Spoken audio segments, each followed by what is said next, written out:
Минатава недела почнавме една нова серија, која се вика Растеж.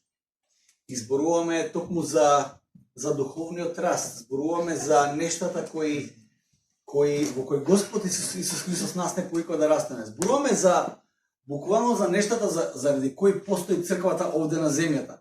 Ако не постои духовен растеж, нема потреба да постои црковното заедништво. Знаете ли што треба да постои? Ако не треба да растеме духовно, ќе треба да има само некои станици некаде на земјата, каде што ние ќе кажеме да на Исус, толку, имаме картата од джеб, ние сме кажале да на Исус и готово, се гледаме во небото. Но Исус Христос нас не повикува да растеме духовно, да растеме. Минатиот пат ја почнавме оваа серија изборувавме за контекстот или здравата околина за растењето на плодот на духот. Плодот на духот е една од тие работи која е плод на нашиот духовен раст. Плод во кој ние растеме во заедништво со Светиот Дух, кој ни помага да го растеме тој плод, кој е резултат на нашата одлука за Христос. So, I would ask our friends to open Google Translation, and if somebody can help them with the translation, it would be very helpful to just find the app and research. Thank you so much. Ова серија Растеж ќе се занимава, ќе зборуваме за плодот на духот. Има едно мало подсетување. Една од нездравите околини, зборувавме за здравата околина за растеж на плодот на духот, но постојат и нездрави околини. Околини во кои плодот на духот не може да расте. Плодот на духот се гуши. Една од нездравите околини за растење на плодот на духот е незадоволство кој е резултат или плод на неблагодарност. Незадоволството, како состојба на срцето, не прави како една од почвите за кои Исус кажа дека не дава плод. Тој почвата на која семето фрлено паѓа меѓу трње. Знаете, ова има една парабола која Исус ја кажува за сејачот. Излегол сејач да сее и ги фрлил семињата и некои семиња паднале на патот, некои паднале на каменито тло, некои паднале помеѓу трње, некои паднале на плодна почва. Но растенијата, тоа е семињата кои паднале помеѓу трње, пораснало растенијето, ама пораснале и трњето. И кога ќе порасна трњето, плод не може да излезе, затоа што храната која треба растенијето да ја земе, топлината, сонцето, сите тие хранливи работи кои се потребни за едно растение да донесе плод, е изедено од трњето.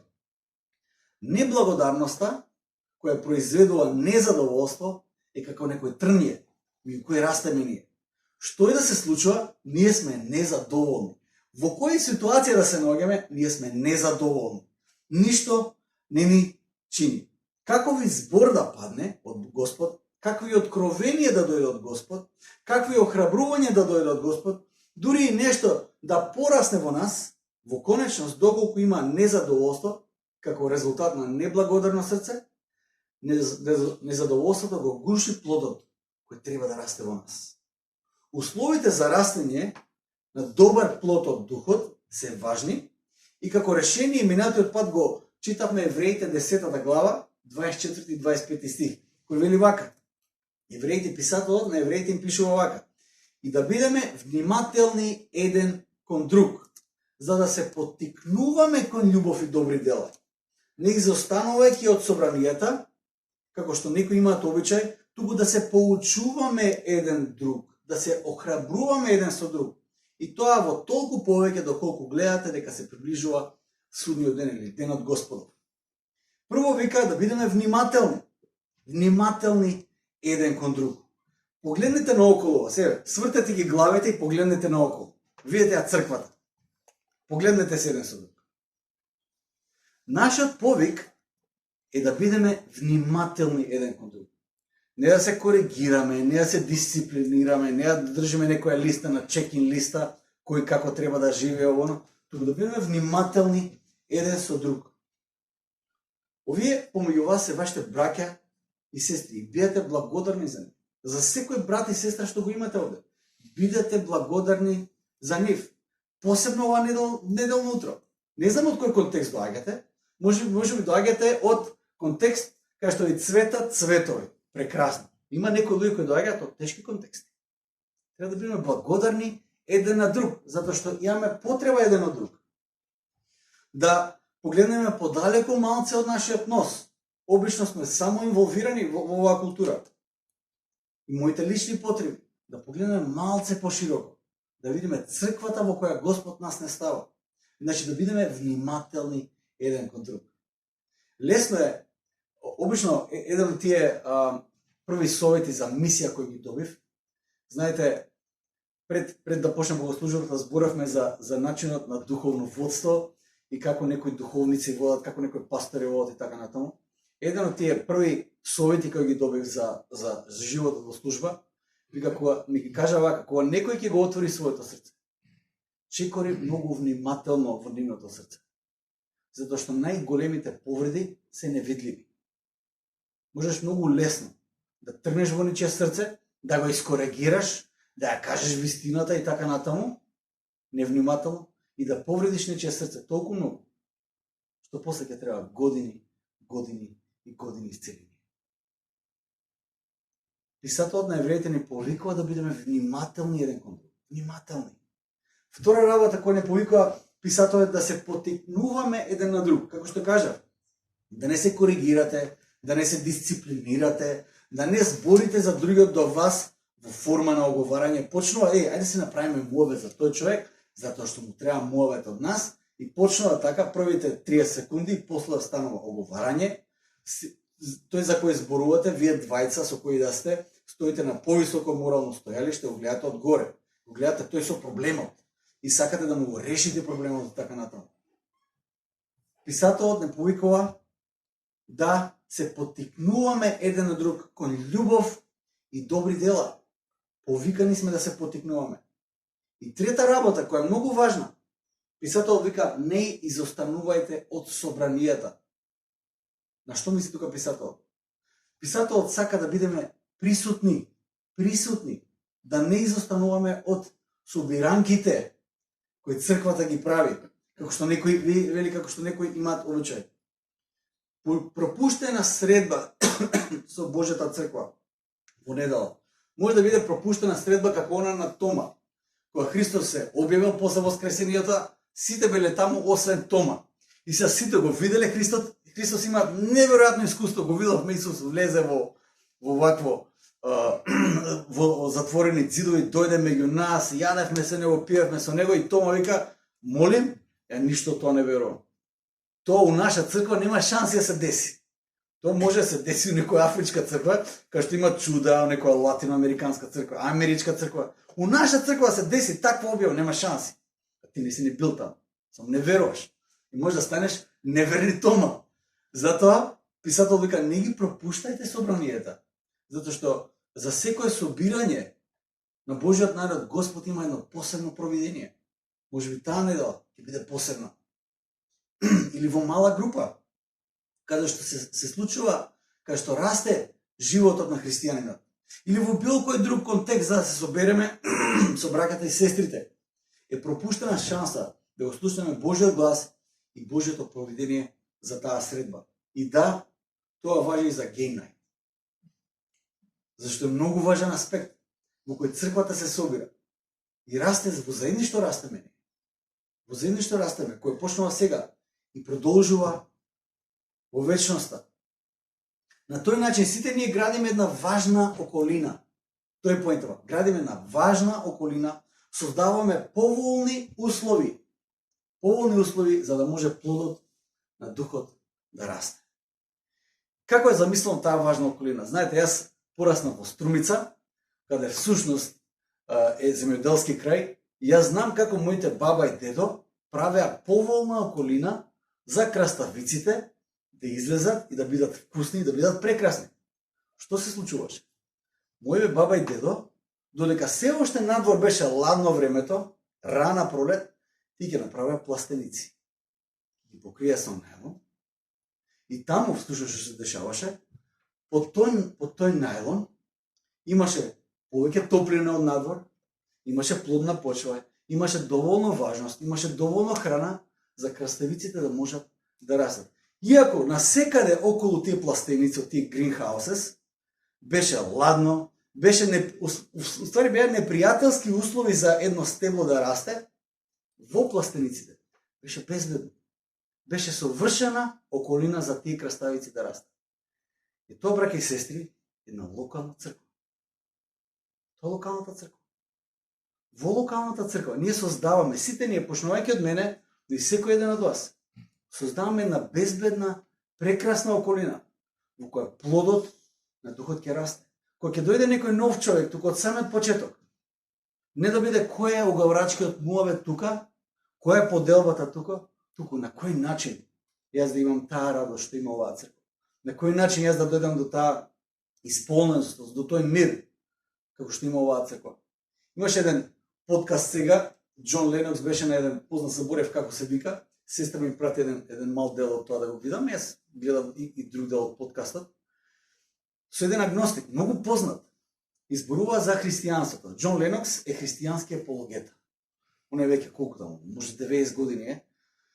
Човекот бил професор во Оксфорд, што да ја кажам, научник неверојатен.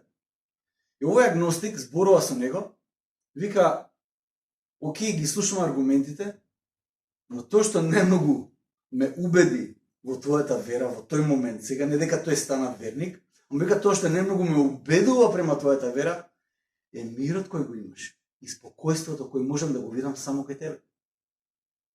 Само кај тебе. Кај ниеден друг не гледам. Аргументи фрчат од сите страни, за секој светоглед.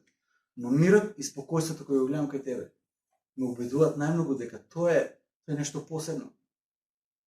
Поентава е дали создаваме на таква околина во која луѓето ќе го видат тој плод и тоа зависи од секој еден од нас. Околината и условите се важен контекст во кој плод на духот расте. Јас се молам секоја недела, секој ден се молам да оваа локална црква стане една таква пријатна и добра околина во која Светиот Дух ќе го расте плодот на духот во секој еден од нас. Локалната заедница со своите служби, градењето односи, како што го кажав за од Game Night, до проповедање на Божјиот збор, верното проповедање на чистиот Божји збор, молитвениот живот кој го градиме овде, водството на Светиот Дух, славењето, мисијата која имаме, служењето во кое сите ние сме вклучени и сите останати работи што црквата ги прави, треба да бидат едно такво место, на здрава околина. Место каде плод на духот ќе ги има сите совршени услови за да може да расте. И да дојдеме до нас сега. А ти до кај си сега? Ова некако ми изгледа многу абстрактно. Ова е наменето за црквата, за сите ние, ама тоа не те вклучува некако тебе. Што значи да се биде дел од таа заедница која создава една плодна околина, една прекрасна околина? Каква улога имаш ти во таа цела приказна? Кој е твоето место во целата приказна? Дали ти си во некоја пасивна улога на примање, пасивна улога на слушање, пасивна улога на само да не правам белја, обично и тоа го земеме, мислам, зависи која е почетната точка. За некој, само да не прави белја е огромен успех. За некој треба малце повеќе, треба да не само да не прави белја, туку да служи, да помогне, да порасне и така натаму. И сега во која фаза сме ние? Дали ти си само во една позиција на примање? Секако ова што сега го зборувам за пластениците, тоа е алегорија преку која сакам да искомуницирам некоја подлабока вистина. И секоја алегорија во одреден момент се распаѓа затоа што не ги опфаќа сите сегменти на она што сакам да го искомуницирам на реалноста. Како што кажав минатиот пат, одговорноста за создавање на сите тие погодни услови е на сите нас, почнувајќи од мене, па до секој еден од вас. Преку партиципирање во мисиите кои локалната црква ги прави, служењето во секој контекст во кој ние се наоѓаме, со потенцијалот кој го имате, со активно стражарење во молитва за црквата, посебно за нештата кои Бог ти ги става на срце да се молиш, значи сите ние да се молиме. Сите ние сме повикани да се молиме. Да едноставно, ако партиципираме во молитва за нештата кои Господ ти ги става на срце, па и молитва за нештата кои ни иритираат, за сите нешта треба да се молиме, следење на духовното водство, ние стануваме еден активен дел во изградување на тие услови во кои плодот на духот може да расте. Има таа алегорија која ви ја кажав за сејачот и семето, каде што сејачот го фрла семето и некои зрнца паѓаат на плодна почва, некои паѓаат на патот, некои на и така натаму. Да предпоставиме, сега ќе изградиме нашата идеална црква. Да предпоставиме дека околината во која се наоѓаме е добра и погодна за растење на плод на духот. Да предпоставиме дека локалната црква верно го проповеда Божиот збор. Тоа е многу важна улога. Значи, проповедањето на Божиот збор е многу важна улога на црквата. Да предпоставиме дека локалната црква те поттикнува, како што читавме во Евреите, на живот во молитва и создава услови во кои ти ќе можеш да растеш во молитвениот живот. Да предпоставиме дека локалното духовно водство и семејство отвара можности да служиш во недела и во некои други аспекти од црквата. Да предпоставиме дека црквата инсистира на проучување и продлабочување на познавањето на Божиот збор, што е клучна работа за да се запознае Бог подобро. Да предпоставиме дека локалната заедница создава контекст за мисија, во кој нема си пасивен, туку ќе можеш да бидеш вклучен во мисија. И ги предпоставиме сите тие погодни услови кои една локална црква треба да ги создаде. Ако има релативно поволни услови за растење на плод на духот, тогаш каква треба да биде почвата на моето срце, за кога семето ќе падне на моето срце, да падне на плодна почва и да донесе род. Кои се тие услови во кои мојата почва треба да биде обработена, за да падне семето на плодна почва? Минатата недела имавме ракополагање на нов пастор во Евангелска црква во Радовиш, пастор Роберт Шаламанов, кој ќе ни проповеда на 5 јули овде кај нас, го поканив.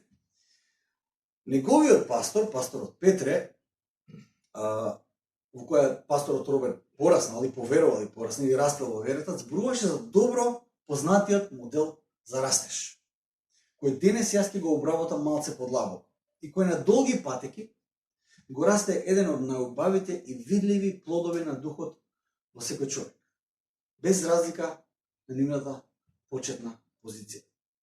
Пасторот Роберт, оној кој беше ракоположен, еден од тие кои мене лично ми е огромно охрабрување. Неговата приказна, неговото проповедање е помазано, прекрасно е. И тоа е огромен благослов да се има како пријател и како човек и соработник. За почета на срцето на поединецот да биде плодна, да биде обработена, мора да биде обработена со моделот на, јас го нареков, тројно П. На англиски е HOT, акронимот е HOT. Ќе видите што станува збор. На македонски е ППП, тројно П. Истиот тој совет го добил и пасторот Роберт на почетокот на неговото чекорање со Бог.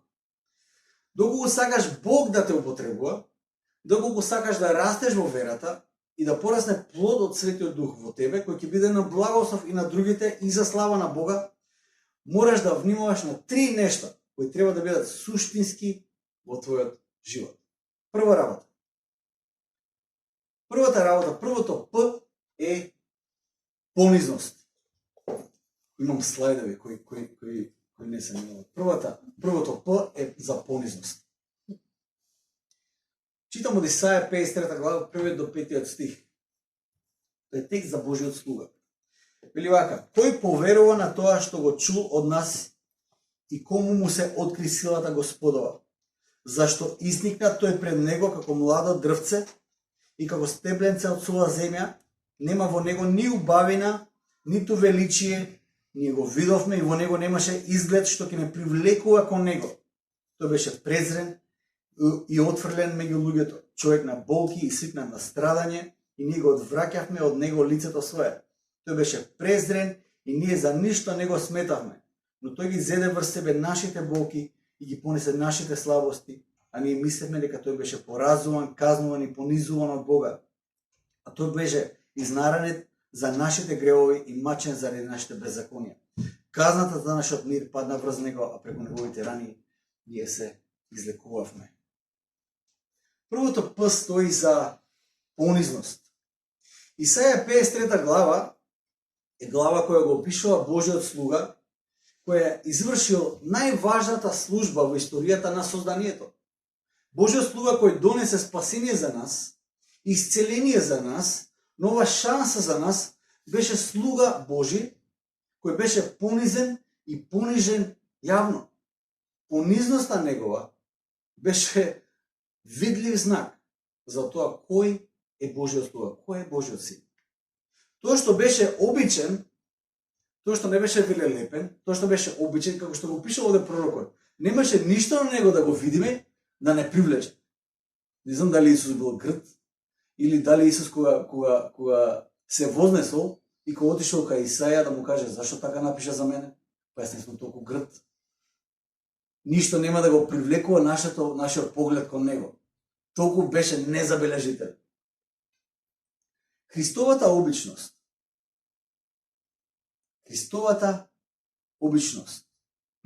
тоа што беше обичен, беше едно од главните негови обвиненија. Исаја 53 го опишува со тоа дека немаше ништо посебно за кое би можел да се фати за него. Го гледаш Исус и нема ништо велелепно кај него да кажеш на изглед тоа е тоа Божјиот син. Ништо немаше од таков тип. Христовата понизност стана престап во неговиот роден крај, каде што пише во евангелистот Матеј, заради тоа што не ја прифатија неговата обичност, кога Исус дојде во неговиот роден крај, кога проповедаше, беа вчудени видени као кај овој ги знае овие работи сега, каква е таа сила која се манифестира, ама го вида и вика, знаеш што, овој тука излезе се, што ми се прави сега некој оно, и го избрка од родниот крај, и таму Матеј пишува, заради нивното неверие, Исус таму не можеше да направи многу чуда. Замислете. Неговата обичност беше всушност неговиот престап пред светот, затоа што беше понизен. Секако најголемиот предизвик на понизноста ќе биде гордоста. Коренот преку кој дојде всушност и падот во гревот. Гордоста на животот е денес најпосакуваната и најпочитувана доблест во културата. Да бидеш горделив, да бидеш некој кој ќе се истакне сам, кој ќе си даде признание сам. Понизноста денес, како и во времето на Исус, е престап кој не се простува. Сепак Божиот збор ни зборува дека патот до големината оди преку понизноста. Колку е тоа контраинтуитивно да го разбираме и да го примаме. Првиот знак на добро обработена почва на срцето, првиот знак на добро обработена почва на срцето на човекот е токму понизност. Ако некој човек тргнува со понизноста, ја ќе ви кажам, има надеж. Ако некој е понизен, има надеж. Тоа е многу важна предиспозиција за било што друго. Понизноста. Всушност, понизноста е првиот чекор, како резултат на понизноста ни доаѓаме и до покаяние. Ти не можеш да дојдеш до спасението преку тоа што ти нешто си сватил. Ти доаѓаш до спасението преку покаяние, а до покаянието доаѓаш само ако се понизиш. Скрушено и покајничко срце Господ нема да отвори. Каков и да е гревот, скрушено и покајничко срце Господ нема да отвори. Тој е почетокот на апсолутно се. Покаянието, понизноста. Првиот знак на добро обработена земја всушност е понизноста. Човекот во кого расте плод на духот е човекот кој добро го разбрал Христовиот повик за следбеништо, кој сака да ме следи, што е Исус. Кој сака да ме следи, прво, нека се откаже од себе си. Тој првото. Нека се откаже од себе си. Нека го подигне својот крст и тогаш дури нека ме следи. Таквиот животен стил бара живот во понизност. Само откажување, носење на крстот и следбеништво. Ништо во тие три збора не подразбира или пропагира самореализација. Ништо од тие три збора. Откажување од себе си, подигање на крстот и следбеништво. Ништо од тие работи нема самореализација. Тие три важни и суштински аспекти на следењето на Христос се можни само во срце кое е понизно. Исус не беше вклучен во мисијата да се докажува самиот себе. колку и да биде предизвикан. Исус постојано беше предизвикан. Тоест, првиот разбор кој Исус го имаше во пустината, кој беше искушан со сотоната, знаете што го праша сотоната на Исус? Ако ти навистина си Божиот син, тогаш направи ова. Од самиот почеток, Исус беше предизвикан да се докаже кој е тој. Исус не подлегна на предизвикот да покажува знаци кои да кажува дека тој е Божиот син. Дојдеа фарисеите му викаат: ти велиш дека си Божиот син, дај ни знак. Каков знак ќе ни дадеш? Исус вика: на вас знак нема да ви биде даден. Точка. Исус не подлегна на понудата патот до величина и слава да го скрати, да оди по скратен пат. И тоа сотоната му го понуди. Гледај сите царства, тие се твои. Ќе ти ги давам на тебе ако ми се поклониш на мене. Тоа е скратениот пат кој сотоната му го понуди на Исус. Исус дојде и го чекореше понизно трновиот пат кој водеше преку крстот. Има една многу важна работа, која сакам да го запамтите како принцип.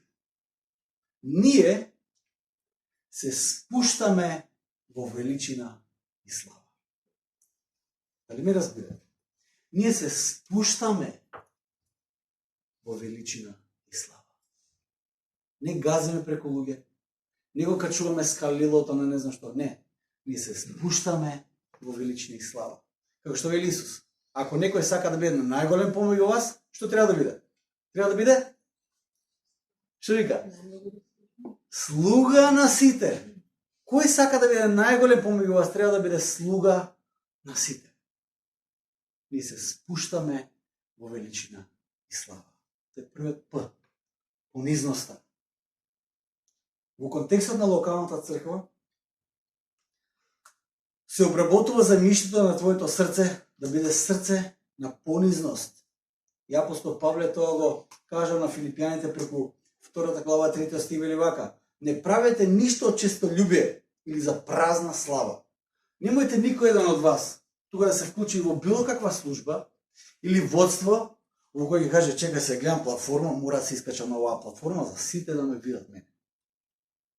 Апостол Павле не го правите тоа. Но од понизност, ево го зборот, понизност, сметајте се еден друг за погорен од себе си. Дали ги сметаш ти околу тебе погорни од себе? Дали се спушташ во величина и слава на начин на кој Христос одеше? Тоа е првиот аспект за почвата во која плодот на духот расте. Понизност. Доаѓаме до вториот аспект, до второто П. Ќе читам Филипјаните 2:5-8, продолжувам таму кај што застанав. Бидејќи вие треба да ги имате истите мисли што ги има Исус Христос, кој иако беше во Божи лик, не сметаше дека треба да го искористи тоа што е еднаков со Бога, но сам себе се понизи, ево го зборот пак понизи, земајќи лик на слуга се изедначи со луѓето и по изглед се покажа како човек. Сам себе се понизи и стана што? Послушен, се до самата смрт. Смрт на крст. Второто П, за кој сакам да зборувам, е послушност. Понизност, па послушност. Веднаш после примарната поставеност на срцето во понизност, следен аспект е послушност. Веројатно едно од најтешките работи за денешниот човек. Едно од најтешките работи. Имам чувство дека сите возрастни кои сме, сите сме заглавени во некоја бунтовна тинеџерска фаза. Сите сме крајно бунтовни за се што се случува околу нас. Едноставно не ни се следи водство на нешто. Некој сме послушни. Кога некој ќе ми каже треба да послушаш, леле, одма се крева нешто, ми се крева коса, све ми се крева. Во општеството каде идеалот е индивидуализам, крајен индивидуализам, послушноста кон некого е речиси невозможна. Има повеќе причини за ваквиот високиот гард на луѓето, онака кои држат да не бидат послушни, и одбивност кон послушност. Еве некои пречки за послушност, јас онака размисли само за неколку. Прво е разочараноста од водството, од досегашното водство. Разочараност. Секој еден од нас бил разочаран од некакво водство. Многу од нас искусиле водство кој ги разочарало. Не мислам на водство на државно ниво, тоа сме го искусиле сите, и веќе оттрпнавме на таа работа, немаме очекувања веќе од државното водство да направи чуда. Ветува чуда, ама нема ништо од тоа. Мислам првин на водството во контекст на семејството. Во контекстот на семејството. Сите сме искусиле некакво разочарување на малку подлабоко ниво од државното. Во контекстот на семејството. Денешниот распад на семејството подразбира разочараност во водството на најбазично ниво. Сигурноста која треба да има дете да расте во одреден контекст, ја нема. Детето кога очекува родителите да го водат, да го создадат тој контекст, ако го нема, таа празнина не може да ја задоволиш со било што. Тоа те формира како личност. Таквата разочараност раѓа длабока недоверба во луѓето и не тера да се поставиме само заштитнички. Ако тие што требаше да ме заштитат не ме заштитиле, тогаш ќе морам јас да се заштитам. Јас ќе морам да се снајдам. Нема друга опција. Јас морам да се заштитам. Ако сам не се заштитиш, ако сам не си се погрижи за себе си, никој за тебе нема да се погрижи и нема да те заштити. Стануваме преосетливи и на најмалиот знак на тоа дека некој нас ќе не разочара во водството. Прашањето не е дали некој ќе те разочара или ќе сгреши во водството. Тоа е, како да ви кажам, како 1 + 1 = 2. Сите ние сме луѓе, сите ќе сгрешиме и во водство, и во родителство, и во се. Но проблемот е, кога имаме лошо искуство, на таа рана возраст во која се оформуваме како личности, гардот станува премногу висок, осетливоста станува до плафон и во најмала точка кој ќе осетиме дека нешто може да тргне наопако или може да не разочара некој или може да не повреди некој, гардот е одма, готово, се изолира. Тоа е тоа. Нема следбениште. Нема каква послушност бе. Гардот секогаш е спремен да се заштити. Честопати за стандардот за водство во еден таков контекст на кој ние ќе се обврзиме на послушност е совршено водство. Ништо помалку од совршено не е доволно. Кое ниеден човек нема да може да го исполни. Ниеден човек. Втора работа за послушноста е уште еден контекст во кој нас не одбива од тој момент на послушност, е карикатурата на партиските послушници. Такви има околу нас еден куп. И не зборам само за партиски послушници на ВМРО и СДС, зборам за партиски послушници во некоја фирма, или во некој контекст, или во училиштето. Секогаш ги имате тие кои кротат само послушни се тука, за све ќе се согласат само за да останат на позиција на која се наоѓаат. Таквата послушност на нас не е одвратна. Затоа што нема никаков интегритет. Нема никаква вредност. Не те вреднува тебе како човек, како поединец. Туку да става во една група во која на сигурни гласачи, во сигурни луѓе на кои ти можеш да се подпреш и толку. Не ги интересира. Од секогаш имало партиски послушници кои за сите профит ќе навиваат околу оние кои се на позиции на моќ. Сите тие послушници послушноста ја прават како одвратна особина на нереализирани и несигурни ликови. И ти не сакаш да бидеш еден од тие ликови. Јас не сакам да бидам послушник во никој случај. Затоа денес протестот, бунтот против власта, да кажеме, во западниот свет, се вреднуваат како највисоки доблести и местото на повисоко морално стојалиште. Тоа што протестира надвор е некој кој му уствари гајле за општеството.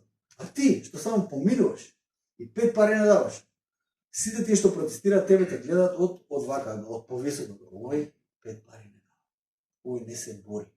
Овој ништо не прави и така натаму. Послушноста станува престап во денешното општество. Сепак, Филипјаните 2 глава не остава простор и оправдание за непослушност. Ако Христос, нашиот пример кој треба да го следиме, беше послушен, како што вели текстот, дури и до смрт и смрт на крст, тогаш кој ќе биде нашиот изговор за непослушност? Сакам да прашам. Кој е изговор за непослушност кој ти го имаш? Да кажеш, слушај, по примерот на Исус, и јас треба да сум непослушен.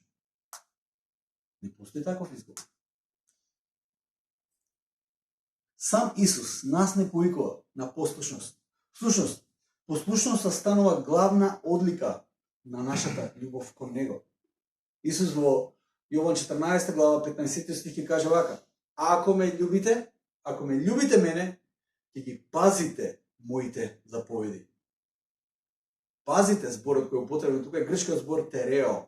Значи да пазиш, да бидеш послушен на неговите заповеди, или ќе действуваш активно во тој правец во кој Христос те насочува, или ќе бидеш намерен да ги послушаш неговите зборови. Това значи да бидеш послушен, да ги пазиш неговите заповеди. Или ако ме љубите, ќе ги пазите моите заповеди. Послушноста всушност не е пасивна. Не си ти на место, на позиција во кој некој ти каже нешто, ти само да. Понекогаш не родителите на деца во кои им зборуваме. Ти треба така да правиш, добро ли? Кажи да, добро, готово. Не е таквата послушност која се бара од нас. Тоа што се бара од нас е активна послушност. Активност во одреден правец. Послушноста подразбира доверба.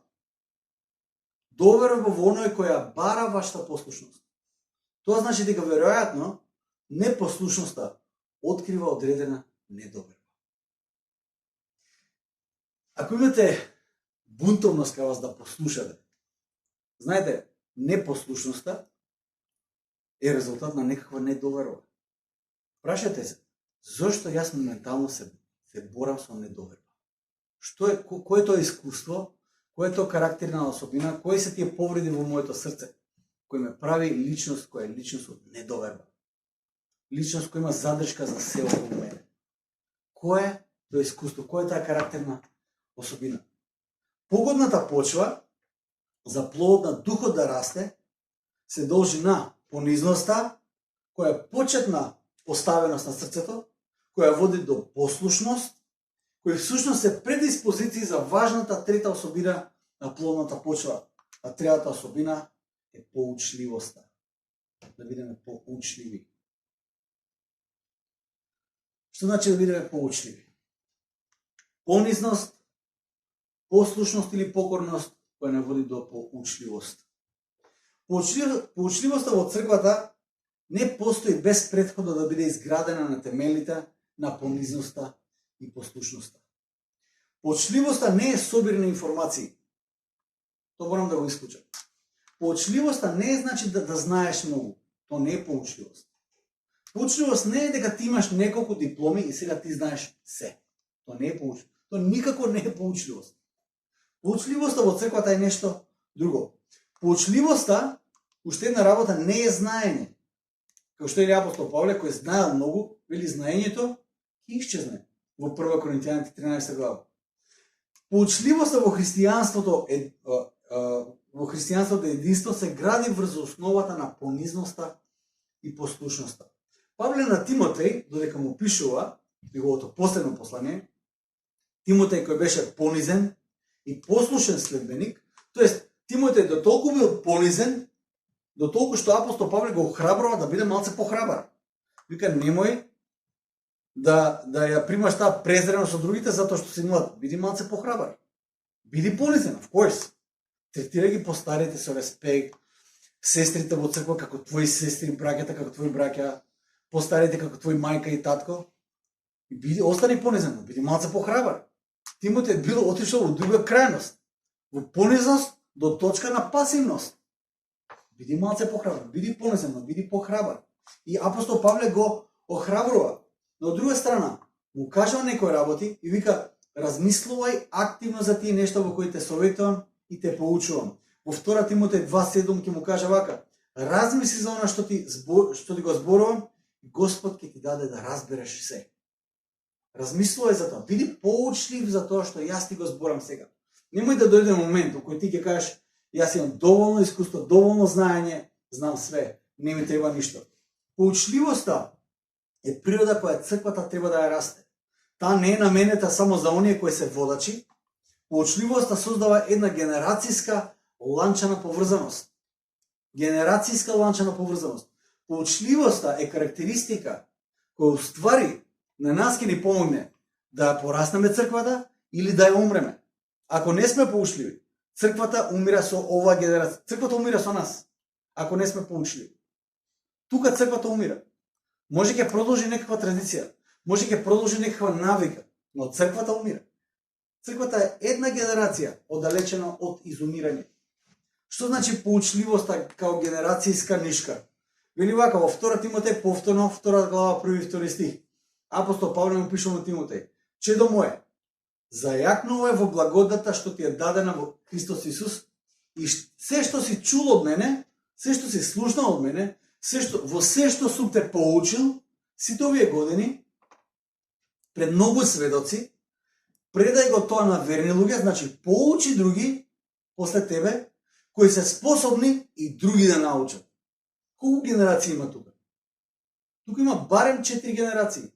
Има Павле, Тимотеј, оние кои Тимотеј ќе ги поучи за да ги поучат оние после нив. Поучливоста е многу важен аспект за црквата да продолжи да расте и да постои. Растежот на едните генерации во верата и мудроста Божја зависи од поучливоста на оваа генерација сега. Прашањето е дали си поучлив? Дали си поучлив? Поучливоста е многу повеќе од собирање информации или учење и работи. Поучливоста е карактерна особина на оние кои растат во верата. Има карактерни особини кои изгледаат како поучливост, но не се. Изгледаат како поучливост, но не се. Го имаме примерот на богатиот младич во Новиот Завет, кој доаѓа кај Исус, кој го прочитал законот, кој ја прочитал традицијата на законот, доаѓа кај Исус и вика: што да направам да наследам вечен живот? Исус му вика: го знаеш законот. Не убивај, не крај, не лажи, почитувај ги мајката и таткото. И он вика: све знам, све исполнувам, но пак чувствувам дека нешто фали. И на што го предизвика Исус? Што мислите вие? На што го предизвика? Исус му вели: оди, продај се што имаш и дојди и следи ме. Исус го предизвикал на понизност и послушност, кои всушност биле главната карактеристика на вистинската поучливост. Не тоа што он знаел многу. Поверојатно зашто бил богат, имал пристап до манускрипти, он имал книги дома, што била вистинска реткост во античкиот свет. И тоа не било доволно. Без понизноста и послушноста, поучливоста, тоа е знаењето, е бунтовност и знаењето, како што вели мудриот Соломон, надувува. Ништо повеќе. Торба, ветар. Богатиот младич бил фатен во една таква поучливост, лажна поучливост. Доколку си во погодните услови во една локална црква и околности, и доколку ја обработуваш почвата на твоето срце преку понизноста и послушноста, преку поучливоста, ќе ви кажам сега вака: небото е граница. Небото е граница. Доколку се наоѓаш во прилично окей услови, црква која го проповеда изворното евангелие, црква која се моли, црква која стражари, која служи, која има мисија, тоа се прилично окей услови. Јас се сеќавам во Струмичко, имаше пластеници кои изгледаа многу стокмено, имаше некои кои се криви леви со дрвца, и знаете ли што? Ги нудеа истите услови, без разлика како изгледа од надвор. Има погодни услови да растат краставици и тука и таму. Некои цркви ќе изгледаат многу велелепно, некои ќе изгледаат онака со дрвца, но ги носат и нудат истите услови. Ако си во добри услови, во погодни услови, и ако тргнеш, ја обработуваш почвата на твоето срце преку понизност, послушност и поучливост, ќе ви кажам дека небото е граница. Со други зборови, верувале или не, ти ја поставуваш границата на твојот духовен раст.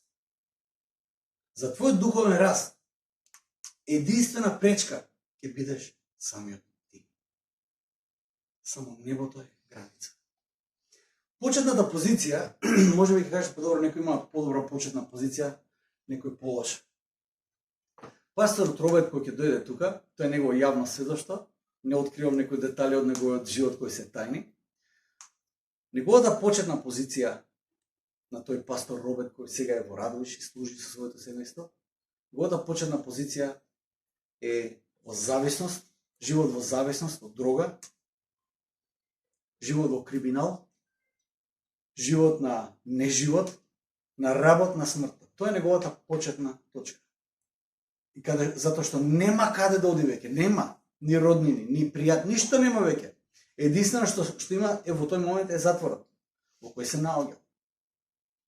Тој доаѓа од црква. Целиот изфрустриран, целиот гневен на животот, гневен на Бог, гневен на се живо околу него. Пастор Петре вели, испивме многу кафиња со Роберт. Како беше Роберт? Ја не можам Роберт да го замислам како бил Роберт. Таква една експлозивна личност, така една реактивна личност на лош начин. Роберт моментално, мислам дека у петте најсрекни и весели и ведри луѓе што ги имам сретнато во животот, он е првиот или вториот на таа листа. Како што вели Петре за Роберт, вика има луѓе кои за некој чашата е полупразна, за некој полуполна, како викаме нели? За Роберт чашата секогаш е полна. Во било која ситуација. Не може чашата да биде полупразна, дури ни полуполна. За него чашата е полна. Таков човек е Роберт. Освежува неверојатно. Неговата почетна точка е полоша од 99% од сите нас кои сме тука. Тоа е неговата почетна точка. Но Петре на почеток, но неговиот духовен чекориње му кажа овака: Роберт, понизност, послушност и поучливост. Господ ќе те употреби многу. Моментално Роберт, Господ го избавил од таму кај што се наоѓа. Не само што му дал фамилија, нов почеток, нов живот, сега Роберт е пастор на црква која тој ја почна во Радовиш. И сега му служи верно на Господ. Огромен благослов и охрабрување за мене. Без разлика од каде почнуваш. Каде да почнуваш сега во овој момент, не е ни важно. Ако ја обработуваш почета на твоето срце, преку понизност, послушност и поучливост, само ќе ви кажам вака: небото е граница. Оно што Господ може да го направи. Со оваа црква, вас како индивидуалци, но и со оваа локална црква. Кога размислувам за нашава локална црква, знаете, јас сакам да имаме наша зграда, да биде преполна, 5000 луѓе да има, да имаме славење ненормално, да биде прекрасно, да биде една сила со која градот не може да се справи. Сакам да имаме таква локална црква. Ќе ви кажам само искрено, небото е граница. Ако оваа локална црква се посвети на понизност, послушност и поучливост, небото е граница. Дали сме посветени? Дали сакаме плод на духот на вистина да расте? Дали сакаме на вистина плод на духот да расте до таа мера што ќе биде видлив и ќе биде за освежување како на нас, така и на луѓето околу нас. Затоа што луѓето се жедни и гладни за Господа околу нас. Ајде се исправиме и да се молиме. Побараме Господ денеска. Татко наш небесен, Божувај, Твојот повик за нашиот живот е живот во понизност, послушност и отвореност да го пријаме Твојот збор и Твоето водство во нашиот живот, да бидеме поучливи во она во кој Ти не водиш. Татко наш небесен, Те молиме се Христе, сега во овој момент. Ти знаеш, Господи, со што и да пристапуваме ние, Господи. Каква и да е нашата почетна позиција, Господи, можеме некој се наоѓа во моментов на дното. Не знае кај да продолжи. Може би, Господи Боже мој, некој се наоѓа на некој окей место. Може би некој се наоѓа со прашања кои се предизвикувачки за животот. Те молиме, Исус Христе, сретни не каде да се наоѓаме, Господи. Отвори ни ги вратите по кои ние може да поминеме и, Господи, да го растеме тој плод на Духот, Господи, ради Твојата благодат, ради Твојата верност. И, Господи Боже мој, нека бидеме црква која ќе го расте плод на Духот, Господи. Се оставаме, Господи Боже мој, во Твоите таткови раце. Расте на Боже мој, сакам да биде на благослов. Твоето име нека биде прославено, се Христе. Амен.